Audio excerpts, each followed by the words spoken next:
Haleluya, puji nama Tuhan. Shalom bagi kita semua.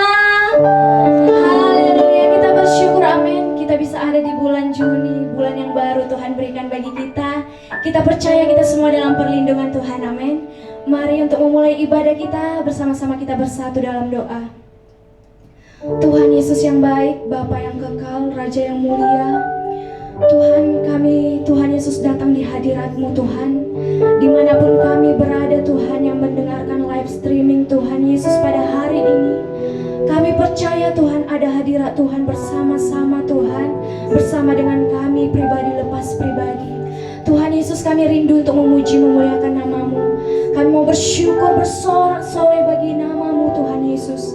Biarkanlah hanya Engkau saja yang ditinggikan, hanya Engkau saja yang dipermuliakan. Terimalah pujian dan hormat syukur kami Tuhan. Biarlah nama-Mu layak Tuhan ditinggikan. Terpuji Engkau, syukur bagi Bapa. Haleluya, kami siap memuji dan bersorak bagi nama Tuhan. Haleluya, amin.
Mari bersama-sama kita siapkan hati kita untuk menyembah Tuhan. Kami izinkan Roh-Mu bekerja bagi setiap kami, Bapa yang baik. Kami serahkan hidup kami sepenuhnya di altar-Nya Tuhan. Kami serahkan pengharapan kami sepenuhnya Tuhan di hadirat-Mu. Kami buka hati kami Tuhan.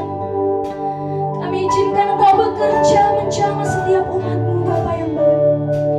Terima kasih Tuhan.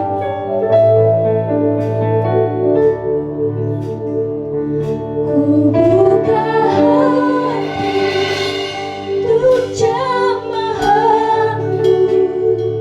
bersama.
Tuhan Yesus yang baik, terima kasih buat anugerah-Mu dan kasih sayang-Mu bagi kami, untuk setiap nafas kehidupan yang Tuhan berikan, untuk kesempatan anugerah yang Tuhan berikan kepada kami, memberikan kami kekuatan di tengah pergumulan persoalan yang kami lalui, memberikan kami kekuatan dan keteguhan di tengah goncangan dunia yang sedang berjalan, di tengah ultimatum sakit penyakit yang kami alami. Tuhan, Engkaulah kekuatan kami. Hanya oleh karena kasih anugerah-Mu Tuhan, kami ada sampai dengan hari ini. Tuhan memeliharakan seluruh keluarga kami, seluruh bangsa dan negara kami, para pemimpin bangsa ini dan seluruh jemaat Tuhan dimanapun berada, maupun setiap orang yang mendengarkan pemberitaan firman Allah dari baik-Mu yang kudus pada hari ini. Terima kasih Tuhan Yesus. Kami mohon Roh Kudus akan membukakan hati kami, membukakan telinga rohani kami, mata rohani kami, dan bajaklah hati kami ya Tuhan. Kami mau runtuhkan, kami hancurkan pekerjaan iblis yang membuat kami tidak konsentrasi, ketakutan, kecemasan, kekhawatiran, kegalauan yang membuat kami putus asa, kecewa, amarah, roh-roh teritorial apapun itu yang membuat kami lemah, yang membuat kami tidak berpengharapan, kami patahkan, kami hancurkan di dalam nama Tuhan Yesus. Kami melepaskan damai sejahtera Tuhan untuk kami menikmati firman Allah dengan kasih setia-Mu Tuhan. Urapilah kami Tuhan, urapilah kami untuk kami mengerti firman-Mu. Dalam nama Yesus kami berdoa dan bersyukur. Haleluya, amin. Saudara yang terkasih dalam nama Yesus, minggu yang lalu kita memperingati hari pencurahan Roh Kudus, di mana gereja Tuhan diingatkan di seluruh dunia ya, bahwa Tuhan Yesus sudah naik ke surga, dan pada saat ini Roh Kuduslah yang berkarya di seluruh dunia dan di hati seluruh gereja-gereja Tuhan. Dan hari ini saudara, ada satu tema yang Tuhan taruh di hati kami, yang kami sudah persiapkan ini 2 minggu yang lalu, bahkan semakin Tuhan teguhkan untuk konfirmasi untuk tema ini. Saya beri tema pada hari ini adalah kesempatan terakhir. Kesempatan terakhir. Saudaraku yang terkasih, kalau kita melihat judulnya ini, kesempatan terakhir, berarti ini adalah satu situasi, satu kondisi di mana kalau kita lewatkan masa ini, kalau kita lewatkan saat ini, saat yang diberikan oleh Tuhan, kita lewatkan kasih anugerah Tuhan, maka itu tidak akan terulang kembali. Itu yang dimaksud kesempatan terakhir. Kesempatan terakhir juga bisa berbicara, saudara. Kalau saudara pernah melihat ada di negara-negara di mana ada orang-orang yang telah ditentukan untuk apa, saudara? Hukuman mati. Hukuman mati ya. Akan ditentukan jam sekian, hari sekian, kamu akan mengalami apa? Ditembak mati. Pokoknya hukuman mati seperti itu. Misalnya seperti kasus-kasus narkoba yang berat ya. Di negara-negara Indonesia juga pernah melakukan itu. Kira-kira kalau kita di dalam kondisi seperti orang itu, saudara, dan kita tahu detik demi detik dalam hidup kita bahwa kita tinggal misalnya menghitung hari, tinggal menghitung detik, misalnya, waduh, tinggal 1 jam lagi ini aku akan dipanggil. untuk menghadapi kematian. Kira-kira apa yang ada di benak saudara? Biasanya orang yang melakukan hukuman mati itu akan ditanya, apa permintaan terakhirmu? Kan gitu ya saudara. Dan saudaraku yang terkasih, kalau kita melihat dalam hidup ini, sebenarnya setiap kita, setiap manusia itu diperhadapkan pada satu saat, pada satu titik yang nampaknya kesempatan terakhir. Orang yang dalam masa dia tahu bahwa ini adalah kesempatan terakhirku untuk hidup, untuk bersama suamiku, untuk bersama dengan istriku, untuk bersama dengan anak-anakku, untuk bersama dengan jemaat Tuhan, untuk bersama dengan teman sekantor. Misalnya dia mau pensiun, ini hari yang terakhir, kan gitu ya. Kira-kira apa yang akan saudara dan saya lakukan? Apa saudara? Apa? Mungkin saudara akan menggunakan waktu itu dengan gimana saudara? Dengan seksama, dengan sebaik-baiknya. Mungkin kita tidak akan mau kehilangan satu detik pun untuk yang tadinya mungkin kita tidak beramah-ramah dengan anak-anak kita, dengan pasangan kita, dengan teman-teman sekantor. Kita sepertinya pengen, aku ini akan dikenal sebagai apa begitu ya. Aku ingin di detik dalam kehidupanku ini boleh bermakna bagi orang-orang yang aku tinggalkan. Tetapi dalam kenyataannya saudaraku, dalam hidup kita mengiring Yesus dalam keselamatan ini saudara, melihat sekitar kita, dunia yang ada di mana kita hidup. Kalau kita lihat saudara, banyak orang tidak sadar bahwa kesempatan terakhirnya akan datang pada dia saudara. Kenapa saudara? Karena banyak orang yang ternyata saudara menyia-nyiakan waktunya. Banyak yang merasa seperti Khairil Anwar yang berkata, apa saudara? Aku, puisinya Kerawang Bekasi. Aku ingin hidup 1000 tahun lagi saudara. Sehingga kalau dia merasa dia hidup 1000 tahun lagi, maka kalau satu hari dia wasting time, kongko-kongko, minum-minum, ya, dugem, dia akan berpikir masih ada 999 hari lagi. Karena tidak sadar, siapa yang sadar bahwa ketika dia ada di dalam satu hari itu di dunia gemerlapan, kesempatan terakhirnya sudah terjadi bagi dia, ya. Nah, saudara yang terkasih dalam nama Tuhan Yesus,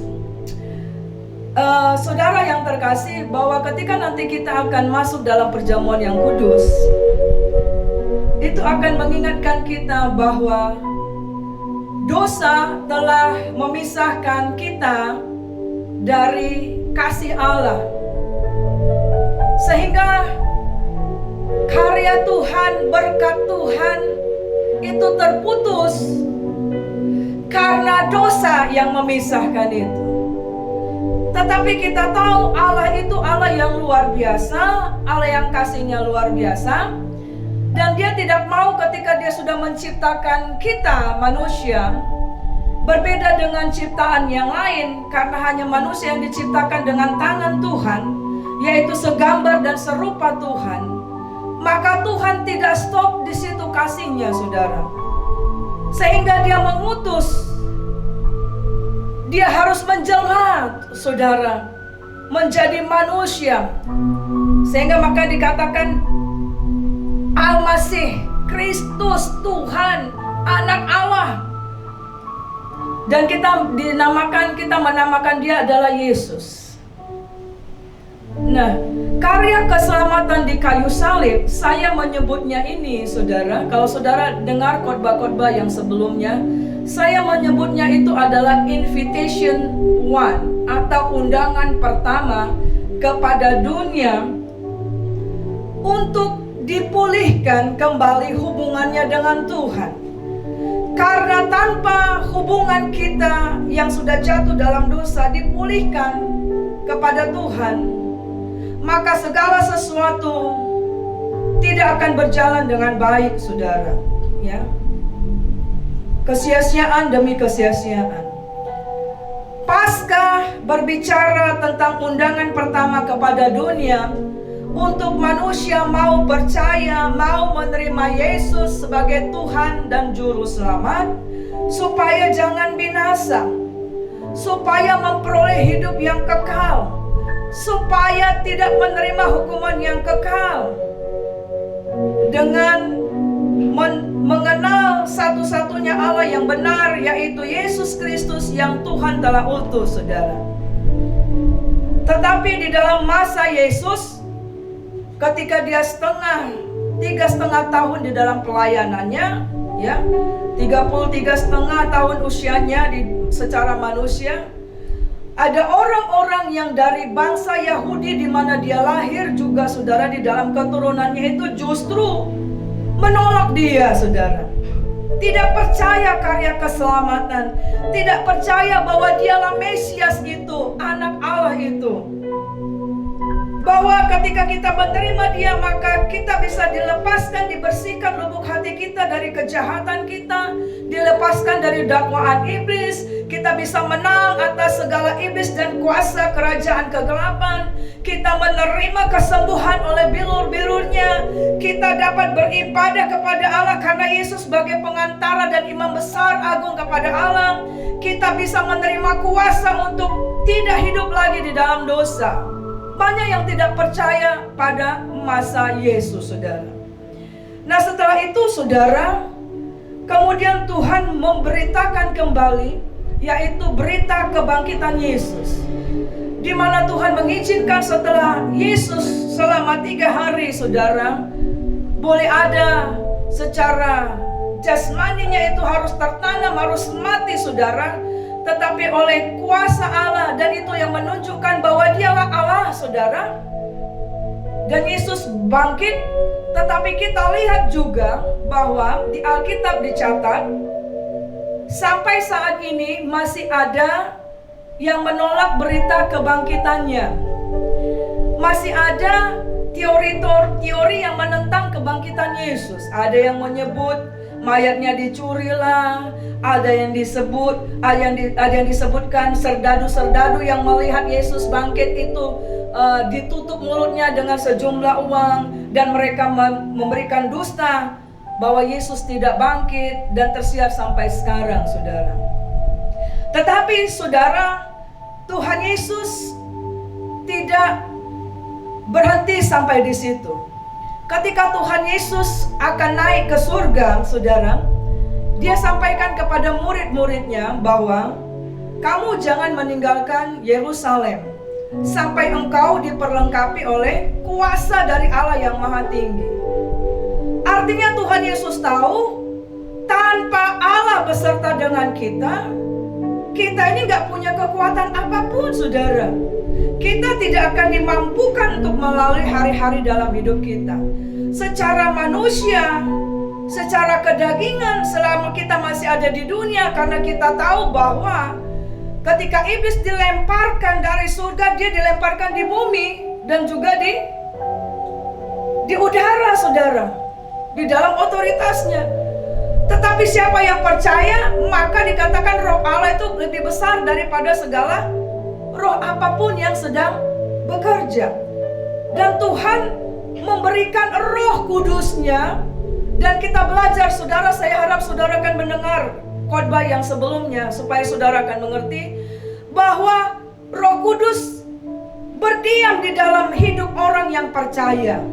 Bukan hanya Roh Kudus, tetapi firman-Nya juga, saudara.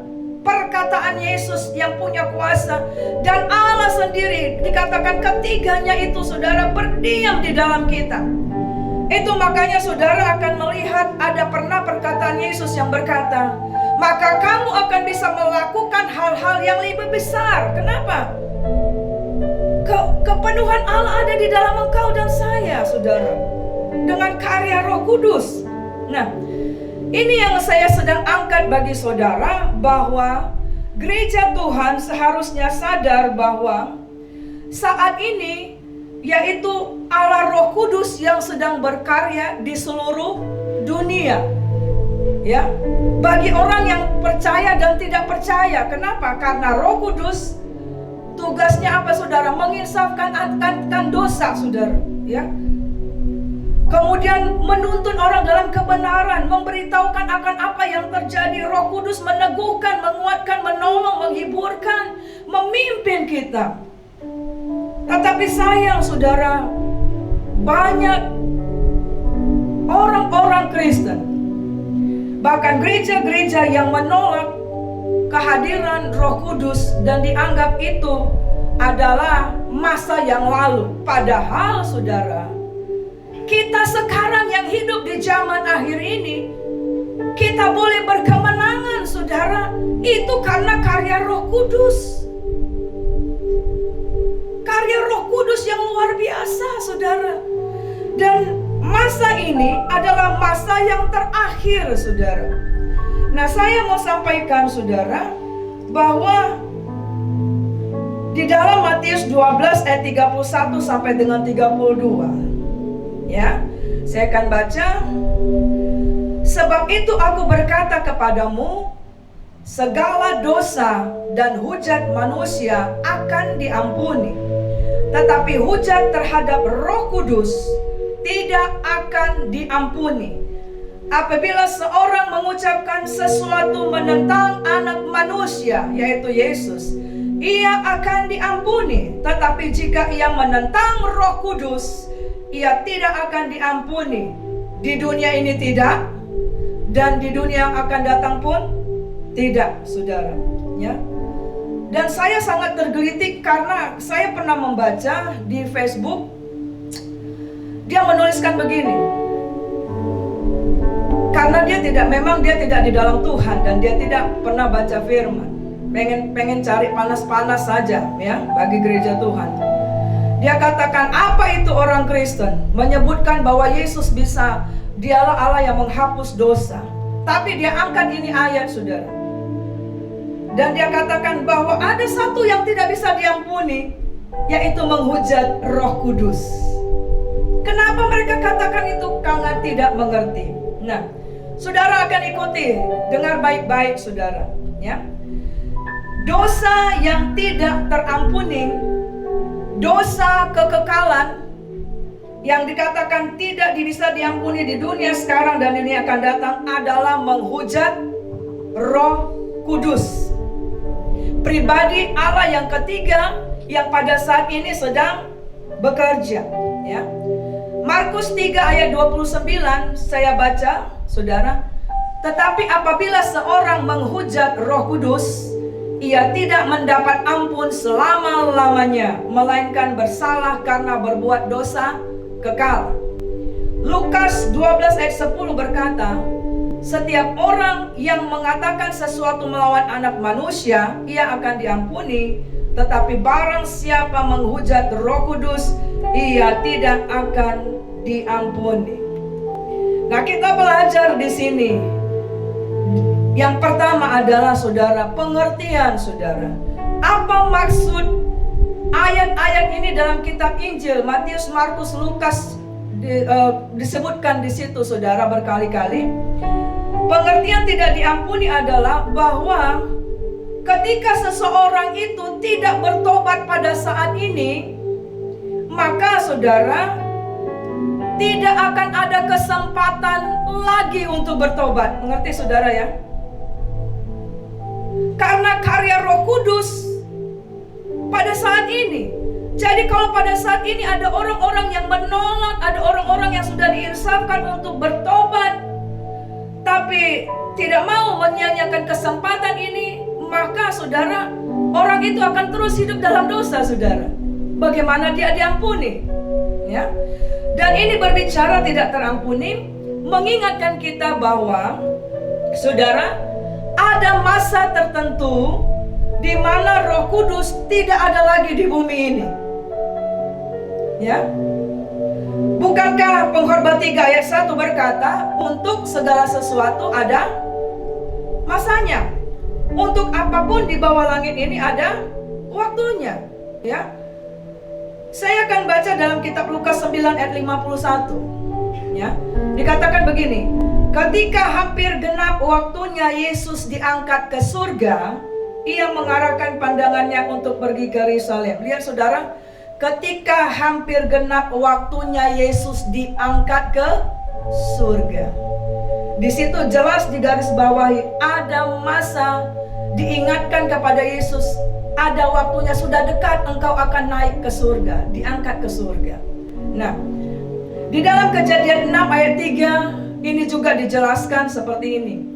Berfirmanlah Tuhan, Rohku, maksudnya Roh Kudus, tidak akan selama-lamanya tinggal di dalam manusia, karena manusia adalah daging, tetapi umurnya akan 120 tahun saja. Apa maksudnya? Rohku tidak selama-lamanya akan terus berjuang keras di dalam hidup seseorang itu untuk menginsafkan akan dosa. Kalau dia terus-menerus menolak, artinya dia tetap hidup dalam dosa sampai akhir hayat hidupnya. Bagaimana ada pengampunan karena dia tidak mau bertobat? Ngerti saudara ya? Kematian kehidupan yang kekal itu ditentukan pada masa sekarang ini, saudara.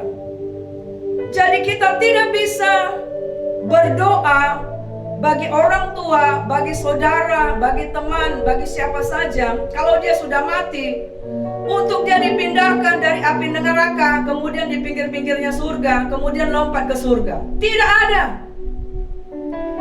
Karena kalau saudara baca di Alkitab, saudara, antara surga dan neraka, saudara, itu adalah jurang yang tidak terseberangi, saudara.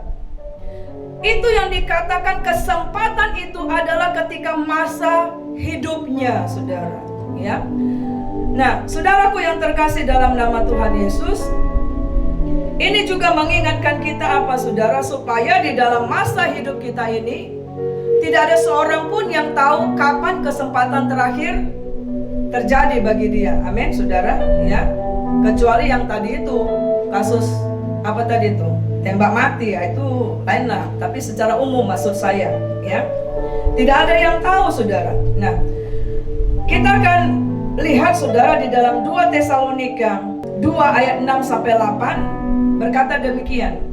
Dan sekarang kamu tahu apa yang menahan dia.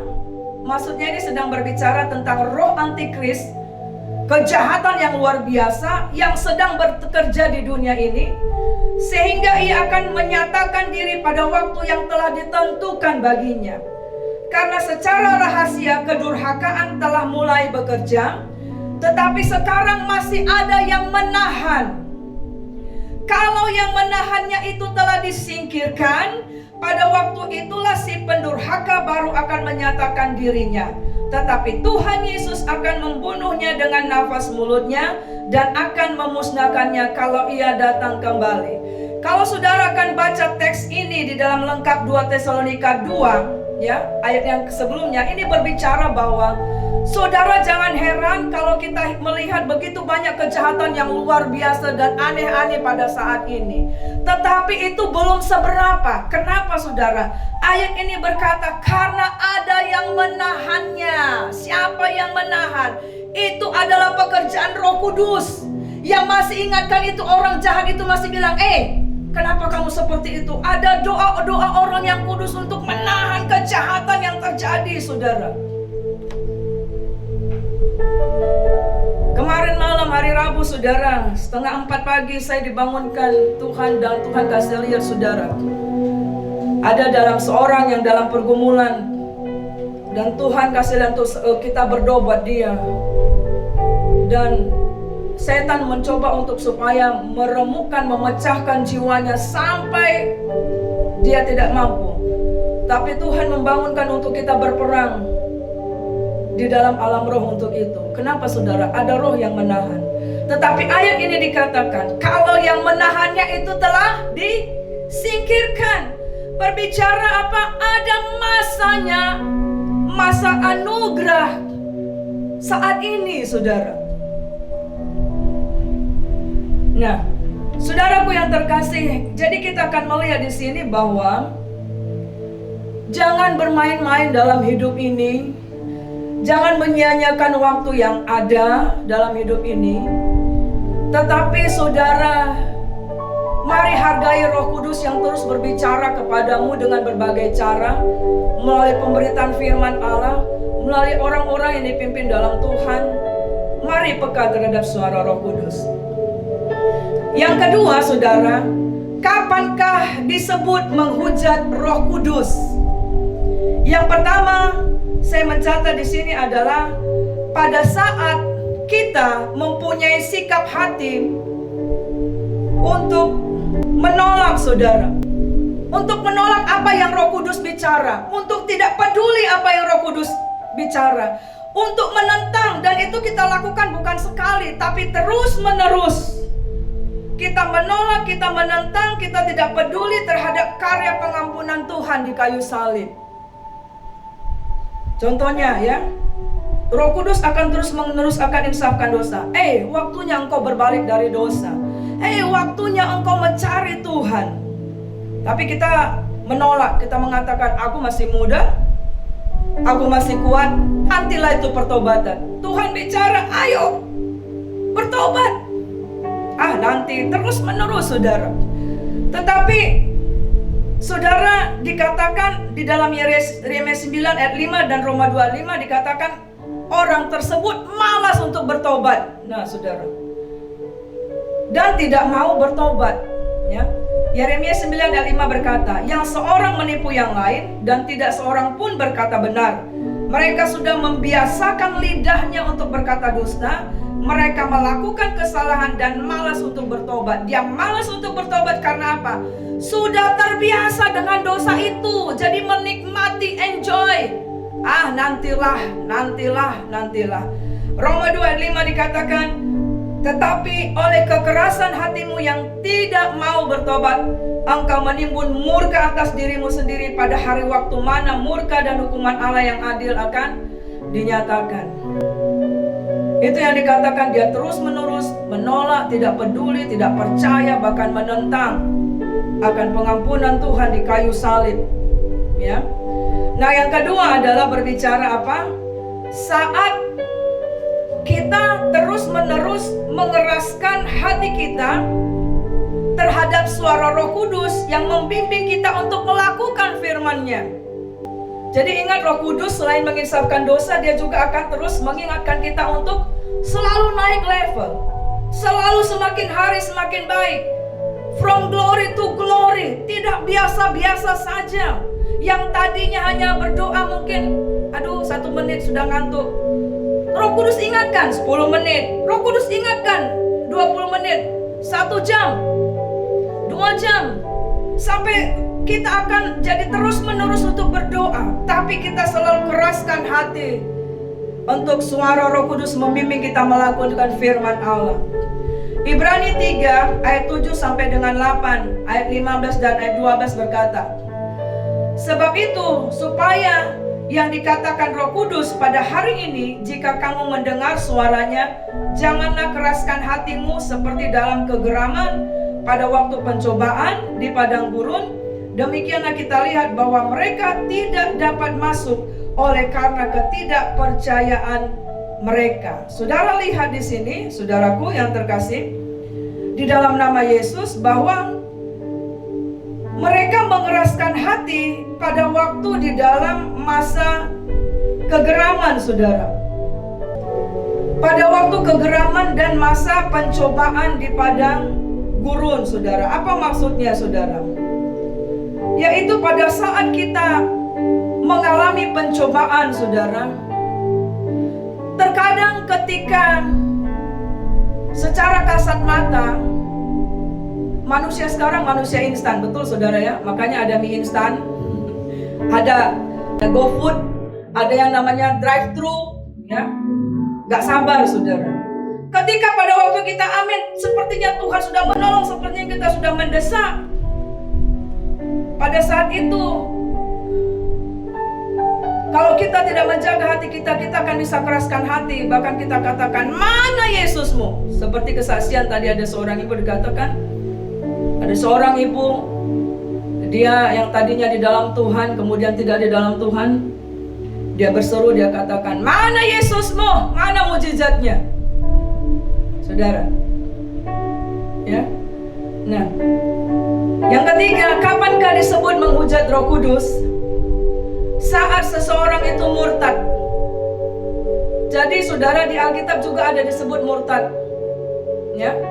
Apa artinya? Meninggalkan iman percaya kepada Yesus.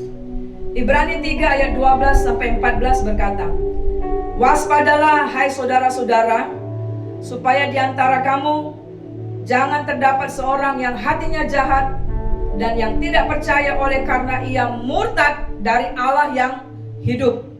Ya, siapa Allah yang hidup? Yesus. Ya. Tetapi nasihatilah seorang akan yang lain setiap hari, selama masih dapat dikatakan hari ini, supaya jangan ada di antara kamu yang menjadi tegar hatinya karena tipu daya dosa. Karena kita telah beroleh bagian di dalam Kristus, asal saja kita teguh berpegang sampai kepada akhirnya pada keyakinan iman kita yang semula. Nah, saudara kita yang terkasih di dalam nama Tuhan Yesus, percayalah bahwa pertolongan Tuhan akan datang tepat pada waktunya. Ya. Kalau seseorang itu, saudara, terus-menerus mengeraskan hati, ya. Kalau yang pertama itu dia menolak, dia menyangkal, dia tidak percaya, dia tidak mau disentuh oleh Roh Kudus, dia tidak mau bertobat. Yang kedua berbicara, dia melawan untuk melakukan firman Allah, dan itu dilakukan terus-menerus. Akhirnya orang itu akan masuk dalam posisi hatinya tegar. Ngerti saudara tegar ya? Udah gak ada rasa lagi, mati rasa saudara. Ya. Nah, akhirnya orang tersebut dengan gampang meninggalkan Yesus, saudara. Nah, dalam keadaan seperti itu disebut juga dia menghujat Roh Kudus. Karena sudah apa, saudara? Sudah putus hubungan dengan Allah. Mana mungkin diampuni lagi, saudara, pada waktu gitu kemudian dia mati? Tidak ada pengampunan, saudara. Ya. Yang keempat adalah kapan disebutkan menghujat Roh Kudus? Pada saat, saudara, saat kita menolak karya Roh Kudus yang dinyatakan dan kita sebut itu sebagai kerasukan setan atau roh jahat. Markus 3 ayat 30 berkata, ia atau Yesus berkata demikian karena mereka katakan bahwa ia kerasukan roh jahat. Kisah itu dikatakan dalam kitab Markus itu, Yesus melakukan pelayanan pelepasan terhadap roh jahat yang menyinggapi seseorang. Tetapi ibunya, tetapi murid-muridnya, orang-orang Farisi dan Saduki yang ngerti, yang tahu Taurat, saudara, menyebutkan bahwa Yesus itu Beelzebul. Makanya Yesus katakan, kalau setan mengusir setan, hancur kerajaannya. Nah, bagaimana aplikasinya itu, saudara? Saudara, saya pernah juga mendengar, ini sudah lama, saudara ya, ketika ada pelayanan kesembuhan, bapak ini sudah termasuk pelayan juga, saudara, di satu gereja. Tapi dia berkata, saudara, gak ada itu kesembuhan itu. Ketika altar call, gak ada. Itu bohong-bohongan untuk cari popularitas. Waktu itu saya masih anak muda, saudara. Tapi waktu saya beri kesaksian, saya bilang waktu itu saya ada di situ, saya katakan. Dan saya terlibat di dalam tim pelayanan itu, saya katakan.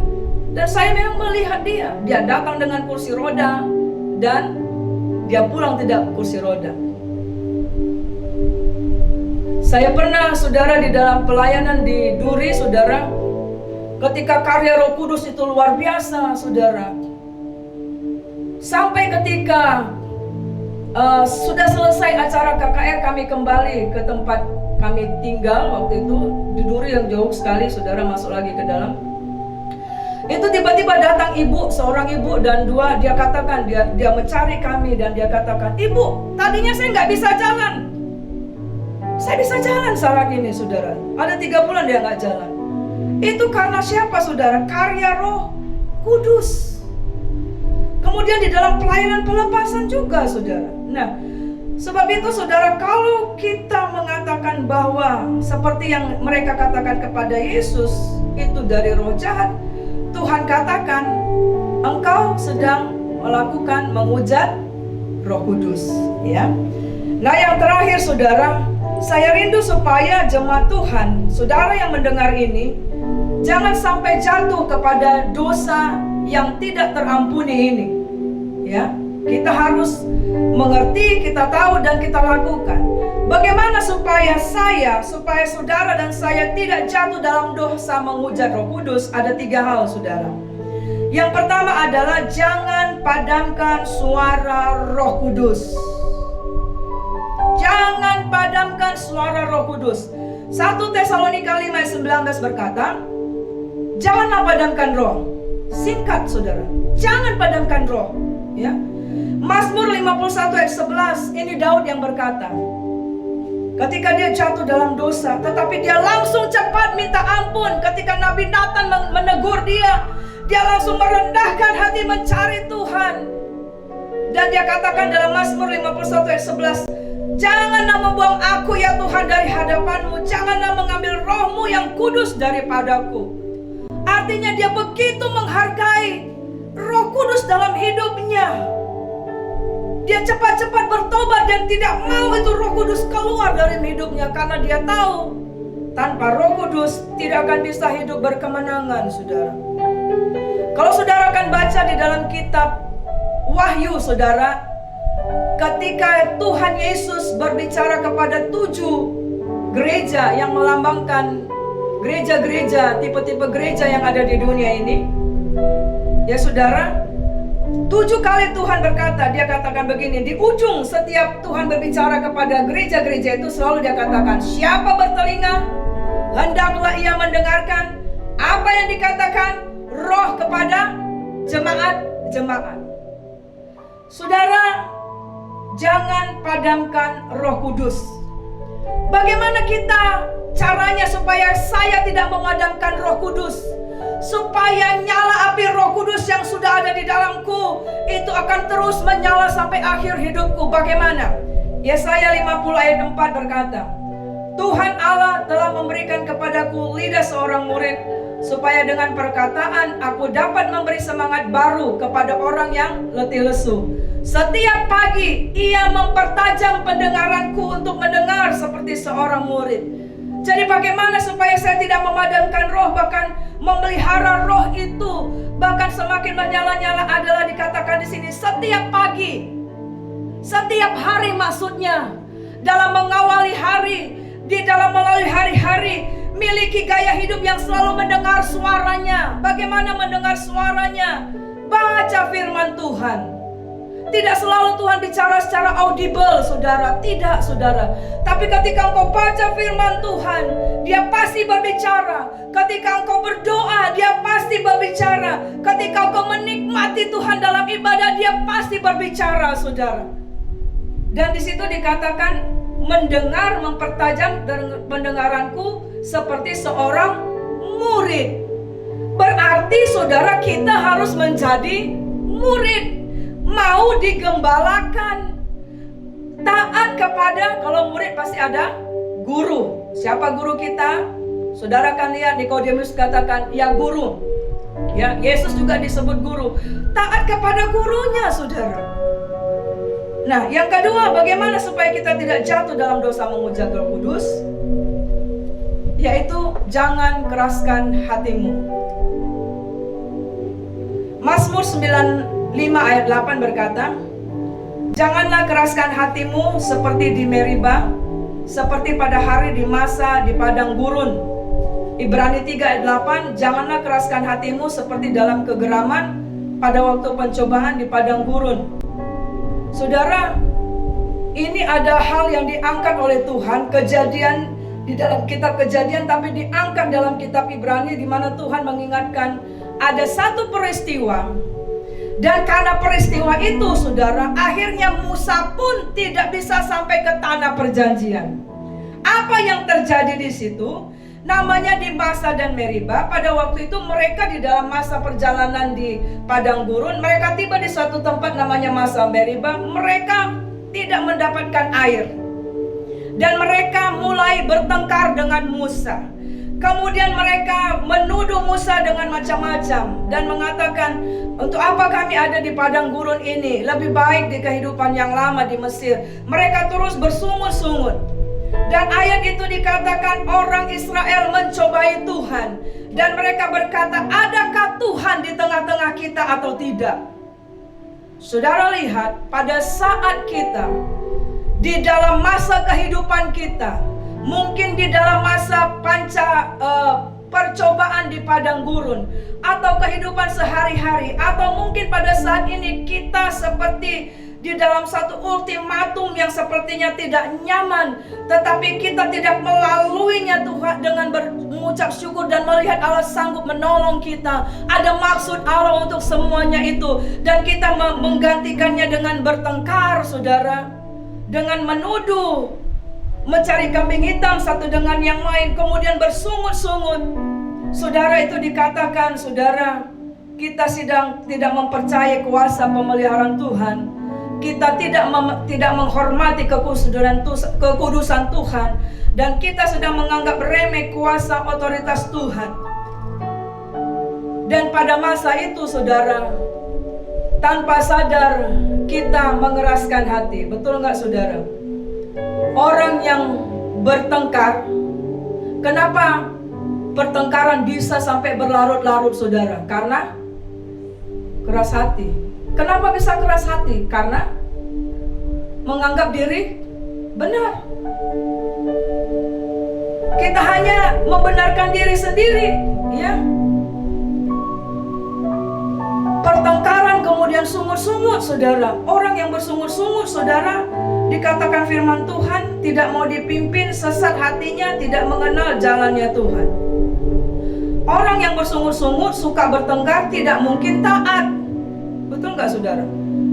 Orang yang tidak taat itu biasanya kalau kita lihat kehidupannya suka bertengkar itu, suka melawan itu. Betul nggak, saudara? Ya, nggak mungkin taat. Nah, bagaimana bisa mendengar suara Tuhan, saudara?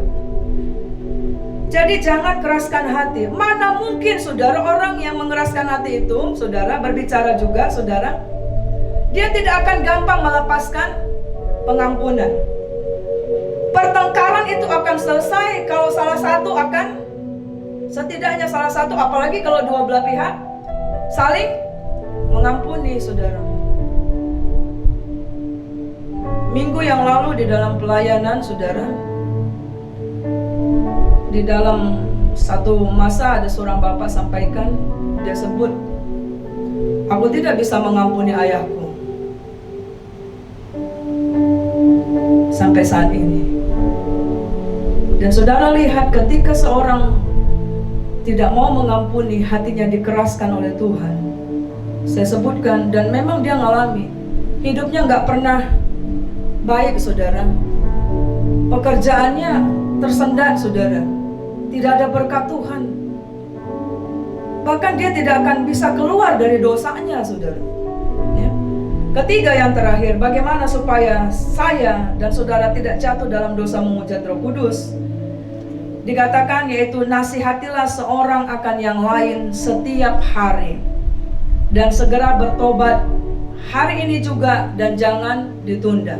Ibrani 3:13 berkata, tetapi nasihatilah seorang akan yang lain setiap hari, selama masih dapat dikatakan hari ini, supaya jangan ada di antara kamu yang menjadi tegar hatinya karena tipu daya dosa. Jadi yang ketiga, ternyata kita perlu komunitas yang benar, yang menasihati kita setiap hari, untuk semakin hari mendengar suara Tuhan, tidak mengeraskan hati, taat kepada apa karya Roh Kudus, saudara. Dan ketika kita mendengar itu, nasihat itu, mari lembutkan hatimu, langsung bertobat, saudara. Ingatkah saudara firman Tuhan yang mengatakan, jangan sampai matahari terbenam. Kenapa?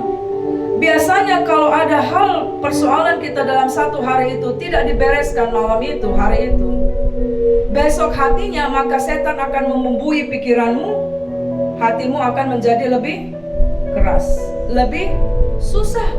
Satu hari, berhari, bertahun.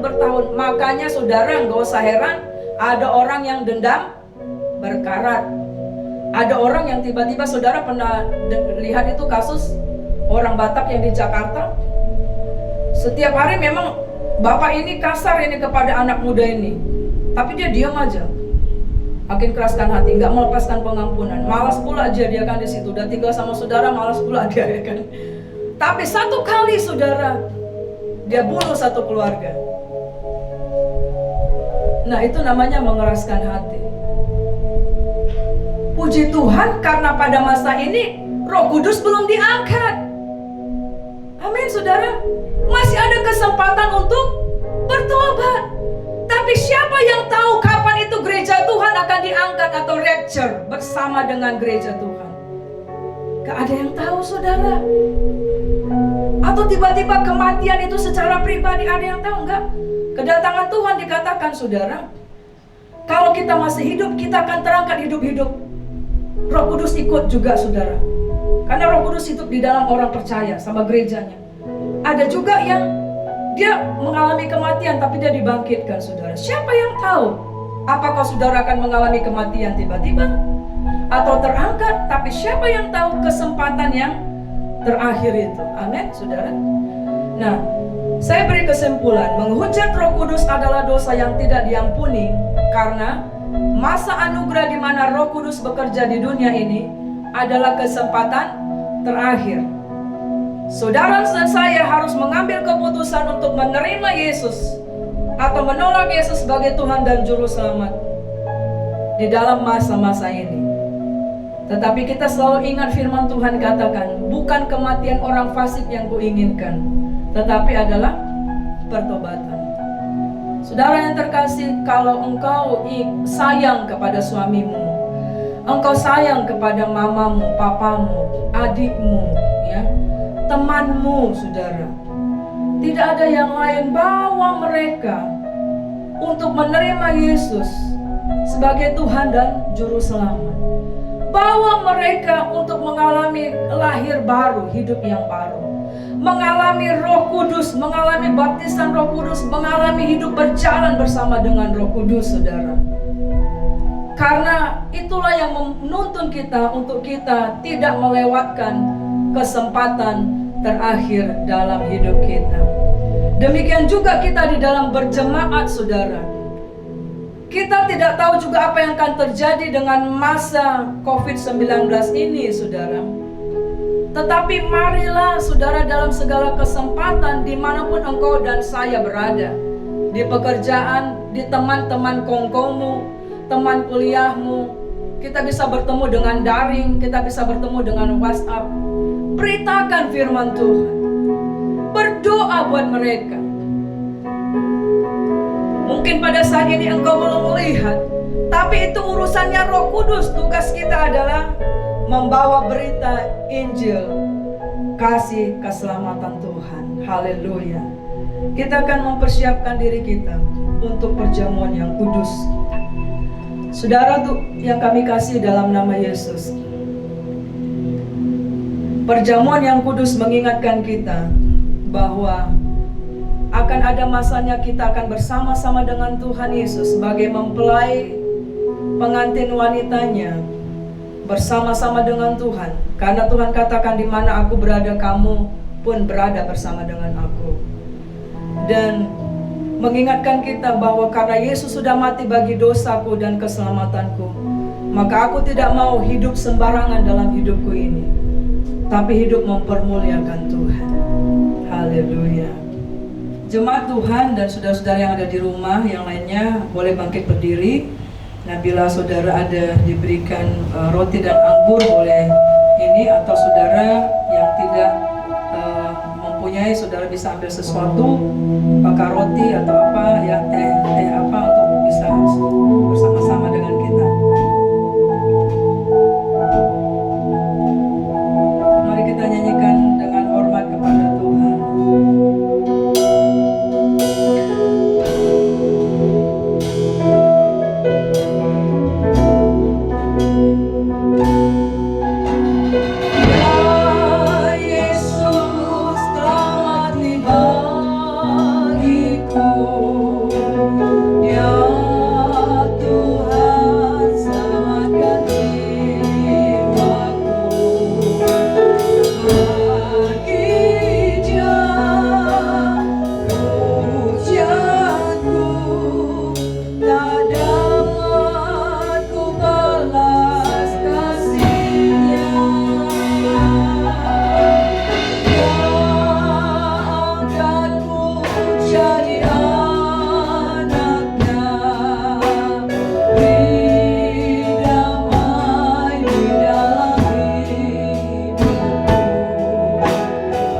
perjamuan kudus pada hari ini, Tuhan Yesus, akan mengingatkan kami bahwa kami juga akan masuk dalam perjamuan kawin anak domba kelak, Tuhan. Dan pengorbanan Yesus di kayu salib ketika kami mengingat Engkau, Tuhan, karya keselamatan itu membuat kami tidak akan gampang menjadi lemah, tidak akan membuat kami menjadi putus asa, karena oleh bilur-Mu yang menyembuhkan segala sakit penyakit kami, karena iblis telah dihancurkan dan kuasa kerajaannya telah ditaklukkan di dalam nama Yesus, karena segala kutuk dosa telah diangkat dalam kehidupan kami, belenggu-belenggu telah dilepaskan di dalam nama Yesus.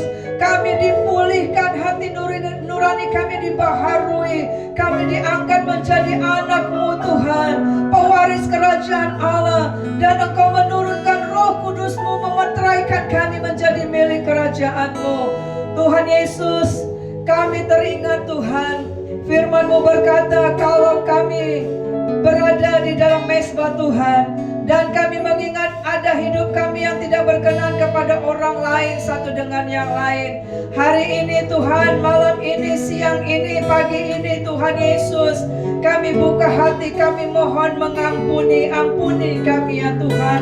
Dan kami juga mengampuni orang yang menyesah kami, orang yang menista kami, orang yang menganiaya kami, orang yang menyakiti kami, Tuhan Yesus. Kami memberkati mereka dan Tuhan tolong kami, Tuhan, karena firman-Mu berkata, kalau kami tidak mengampuni, kami juga tidak mengalami pengampunan, Tuhan.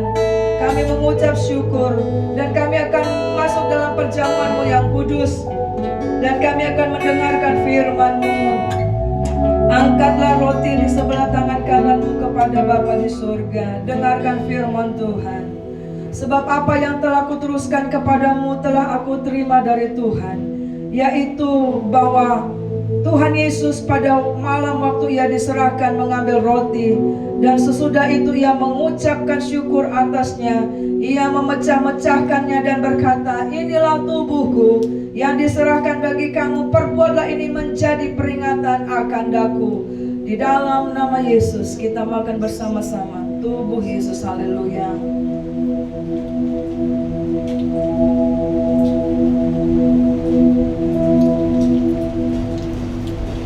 Haleluya. Tubuh Yesus yang dipecahkan menguatkan jiwa dan meneguhkan kami ya Tuhan. Sekarang kami mengingat akan darah Yesus yang tercurah bagi kami. Angkatlah cawan itu di sebelah tangan kananmu, angkat ke surga. Dan dia berkata, sesudah itu ia mengucap syukur. Dia mengambil cawan sesudah makan lalu berkata, cawan ini adalah perjanjian baru yang dimeteraikan oleh darahku. Perbuatlah ini setiap kali kamu meminumnya menjadi peringatan akan aku. Setiap kali kamu makan roti ini dan minum cawan ini, kamu memberitakan kematian Tuhan sampai Ia datang. Ketika engkau sakit, perkatakan firman Tuhan ini. Tuhan, oleh bilur-Mu yang menyembuhkan segala sakit penyakitku, mengangkat segala sakit penyakit jasmani, penyakit rohaniku. Tuhan, oleh darah Yesus yang menutup bungkus kehidupanku, menutup bungkus keluargaku, usahaku, masa depanku. Darah Yesus menutup bungkus dari kuman-kuman penyakit atau apapun yang sedang terjadi. Mari kita mengucap syukur dengan darah Yesus yang tercurah bagi kau dan saya untuk pengampunan dosa. Haleluya. Dalam nama Yesus. Darah Yesus mengalir dalam setiap pembuluh-pembuluh darah kami. Kiranya kami berdoa, Tuhan, kepenuhan Allah memenuhi hidup kami, Tuhan. Untuk kami, Tuhan Yesus, tidak menyia-nyiakan hidup kami di dalam kesempatan terakhir ini, Tuhan. Di dalam masa anugerah ini, pakailah gereja-Mu, pakailah setiap anak muda, anak sekolah minggu, Bapak dan Ibu, semua orang yang percaya di dalam nama Yesus. gereja-gereja Tuhan bersatu untuk merebut dunia ini bagi kerajaan-Mu. Berikanlah hati kepada setiap kami untuk berdoa, untuk merebut orang-orang yang belum percaya di dalam nama-Mu. Dan Roh Kudus yang akan menolong di dalam mengisapkan akan dosa dan memimpin dalam kebenaran. Kita nyanyikan pujian ini bersama-sama, saudara. Dan ini sebagai doamu kepada Tuhan. Berikan pada kami hati yang mengasihi, jiwa-jiwa yang belum mengenal kasih Bapa. Mereka yang tersesat, mereka yang tersesat, hati kami iman seperti hatimu. Katakan berikan pada kami, berikan pada kami hati yang mengasihi, jiwa-jiwa yang belum mengenal kasih Bapa. Mereka yang gagah, mereka yang tersesat, hati kami iman seperti hatimu, Yesus.